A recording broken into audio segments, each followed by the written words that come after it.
The people of France made international news in the spring of 2023 as protests and riots broke out across the country.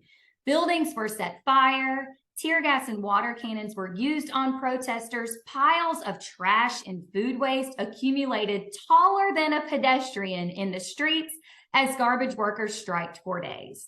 One French citizen was quoted saying, "I don't think in the history of the Fifth Republic we have seen so much rage, so much hatred at our president." What created such an uproar? French President Emmanuel Macron was pushing through a plan to gradually raise France's legal age of retirement from 62 to 64.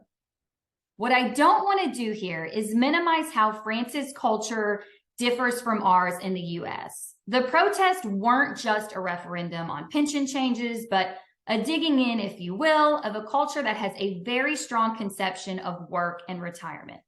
In general, France is a more socialist country than the US, and they view a long-term retirement as a basic right and fact of life. But as a financial planner, I can't help but to raise an eyebrow to those protesting one of the most generous retirements in Europe, if not the world. France faces the exact same demographic issues we have here in the US.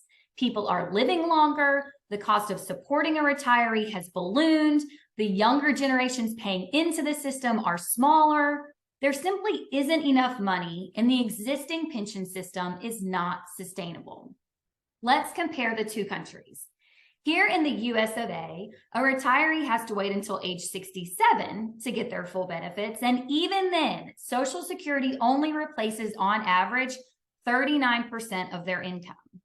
In France, they're protesting a retirement age of 64 and a pension that replaces, on average, 60% of a worker's wages. However, Americans do a much better job of saving personally for retirement.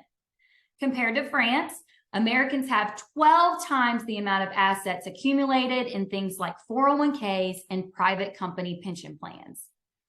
Even with a less generous social retirement system and more generous personal savings rate, we face the exact same issues here.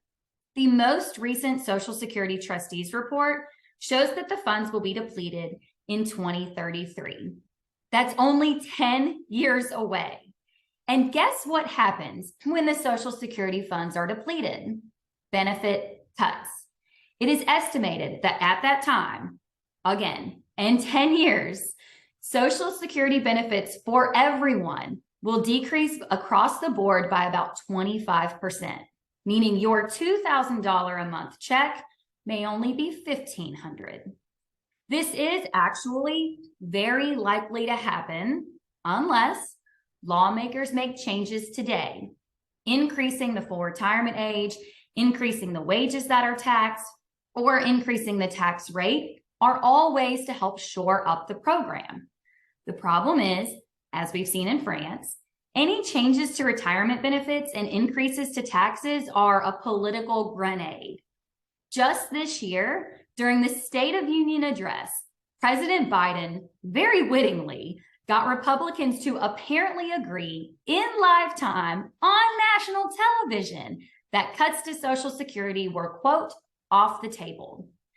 The problem is, the longer we wait to address this issue, the more drastic the changes have to be to make an impact.